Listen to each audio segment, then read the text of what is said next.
જય જવાન, જય કિસાન, જય મુરલીધર। આજે તારીખ 30 ત્રીજો મહિનો અને 2026। હવે મિત્રો આપણે જે માવઠાની એક તમને માહિતી આપી હતી અને અગાઉથી જે એક તારીખો ક્યાંક ને ક્યાંક હું તમને વારંવાર તારીખો આપતો માવઠા વિશે।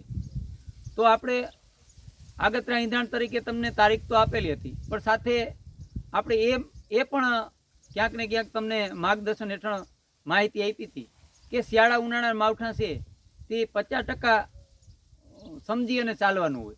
પણ ક્યાંક ને ક્યાંક આપણે અગાઉથી આગતરા ઈંધણ તરીકે તમને કીધું હતું કે ભાઈ જે આપણે 28, 29 ને 30 તારીખ, એમાં મુખ્ય 29 ને 30 તારીખ તેમાં અરબી સમુદ્રની અંદર એન્ટી સાયક્લોન બનશે અને તેના કારણે આપણે થંડરસ્ટોર્મ અને ગાજવીજ અને પવન સાથે વરસાદ થાય તેવી શક્યતા છે અને છૂટાછવાયા વિસ્તારો હશે, પણ મુખ્ય અસર કચ્છ, ઉત્તર ગુજરાત અને પશ્ચિમ સૌરાષ્ટ્રની અંદર હશે। બીજા અન્ય વિસ્તારોની અંદર છૂટાછવાયા સીમિત વિસ્તાર પૂરતા માવઠા રૂપે વરસાદ જોવા મળે તેવી શક્યતા છે। તેવી માહિતી આપણી ક્યાંક ને ક્યાંક આ એક ખોટી સાબિત થઈ, આ સત્ય છે। પણ ઘણીવાર આપણે કીધું કે અરબી સમુદ્રની અંદર જે પણ સિસ્ટમ બનતી હોય તો અરબી સમુદ્ર છે એ તમામ આગાહીકારોને ક્યાંક ને ક્યાંક આપણે ગુમરાહ કરતો હોય, આપણે અગાઉ પણ જોયેલું છે। પણ જે આ માવઠા જે શિયાળા ઉનાળાના થતા હોય, પણ એવું સમજીને નહીં હાલવાનું કે શિયાળા ઉનાળાના જે માવઠાની આગાહી આપણી 50% સાચી પડતી હોય, 50% ખોટી પડતી હોય, તો ચોમાસાનું આગાહીનું શું? તો ચોમાસાના અને શિયાળા ઉનાળાના માવઠા અને ચોમાસાના વરસાદની વાત કરીએ મિત્રો, તો તેને હાથી ઘોડાનો ફેર પડે। આપણે શુદ્ધ દેશી ભાષામાં કહીને તો એમાં આપણું ધાર્યું હાલતું હોય, 80-90%, 100% સુધીનું રિઝલ્ટ જતું હોય, કારણ કે ત્યારે ચોમાસું હોય, ત્યારે એને બધો આપણે કંઈક હવામાન બધું સપોર્ટર બનતું હોય, ભેદ મળતો હોય, પવન સારા હોય, એ વરસાદી રૂપના પવન હોય। અત્યારે આપણે આ જે ઘટના બની એ ક્યાંક ને ક્યાંક એક સારા સમાચાર છે, ભલે આગાહી ખોટી પડી, પણ હજી 10-20% વિસ્તાર એવા હતા કે ત્યાં કલેજી, પાસતરા, ઘઉં, કપા કાઢી અને જેને વાવેતર કર્યા હતા એને શિયાળું પીત હતું, એમને નુકસાની થાય એમ હતી। બીજું મિત્રો ખાસ એક કે આપણા પશ્ચિમ સૌરાષ્ટ્ર કહી અને સૌરાષ્ટ્રના અલગ અલગ વિસ્તારોની અંદર અત્યારે આપણે ચૈત્ર મહિનો હોય તેમાં સપ્તાહોનું આયોજન હોય, મોટા પ્રમાણમાં સપ્તાહ હોય, જ્યાં ત્યાં પ્રોગ્રામો હોય, પણ એક આપણે એક દેશી અનુમાન તરીકે માહિતી આપતા હોય તો આ પણ આપણે એક ધ્યાનમાં રાખી અને માહિતી સમજવી જોઈએ કે આપણે કઈ મિત્રો તો ક્યાંક ને ક્યાંક કુદરતથી મોટા કોઈ નથી। સત્ય વાત એ છે મિત્રો કે જ્યારે પણ મોટે પાયે નુકસાની થતી હોય ત્યારે કુદરત સામે આવી જતો હોય, એટલે આવીને આવી માહિતી તો આપણે દરરોજ આપતા રહેવું, પણ એવું પણ નહીં સમજવું કે આવનારા સમયની અંદર જે માવઠાની તારીખો છે તેમાં પણ આવી જ રીતે આપણે માહિતી આપીએ તો ખોટી સાબિત થાય। એટલે મિત્રો ખાસ તમને સમજાવવાના હેતુ અને એક પ્રયત્ન કરું છું કે આવનારા સમયની અંદર તમને તારીખો તો ઓલે આપણે જે એપ્રિલ મહિને આપેલી જ છે અને ક્યાં ક્યાં તારીખોમાં માવઠા થાય, પણ એક ફાઇનલ છે મિત્રો કે આપણી જે તારીખ હશે એ તારીખની આસપાસ તમામ આગાહીકારો ની આગાહી પણ આવશે અને સાથે હવામાનમાં ફેરફાર થશે અને ક્યાંક ને ક્યાંક ડરનો માહોલ પણ થાય। આ સત્ય વાત છે। એટલે એવી રીતે અગાઉની તારીખો આપેલી છે, આજે ફરીથી તમને રિપીટ કરી દઉં મિત્રો કે અત્યારે આજે 30 તારીખ છે, તો 31 તારીખે સીમિત વિસ્તાર પૂરતા છાંટાછૂટી અને ઝાપટા થાય તેવી શક્યતા છે।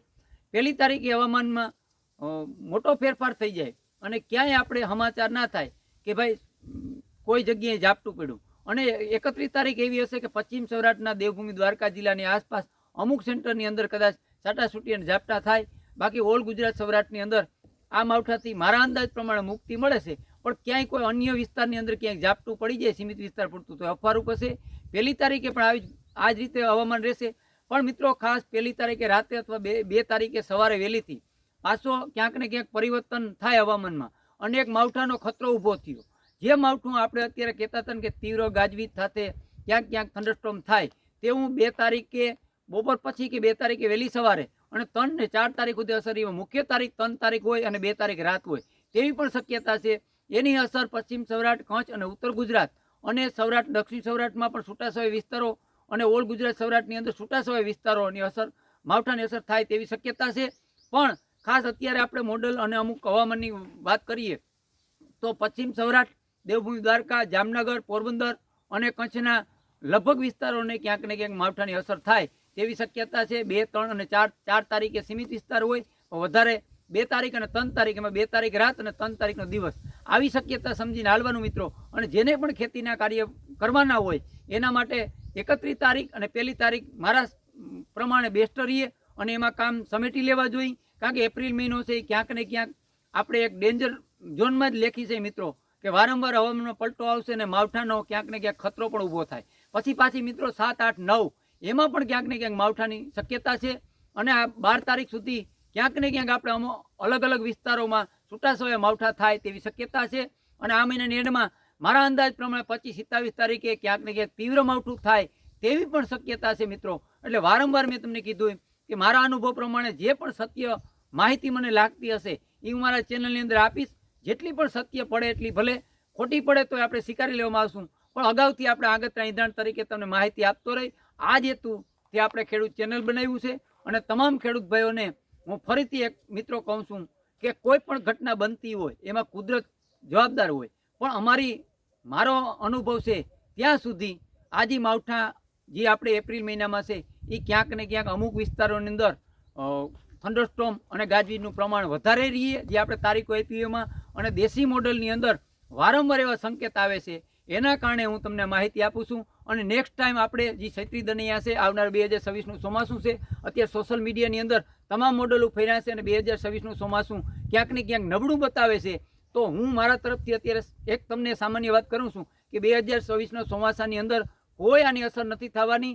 હજી આપણે કોઈ દેશીમાં એવા સંકેત નથી મળ્યા કે 2026નું ચોમાસું નબળું થાય. એટલે આવી નવી માહિતી આગળ પણ જરૂર પડશે તો હું સોખોટ સાથે તમને વિડીયો બનાવી અને માહિતી આપી. હવે વિડીયોને પૂરો કરી. જય જવાન, જય કિસાન, જય મુરલીધર.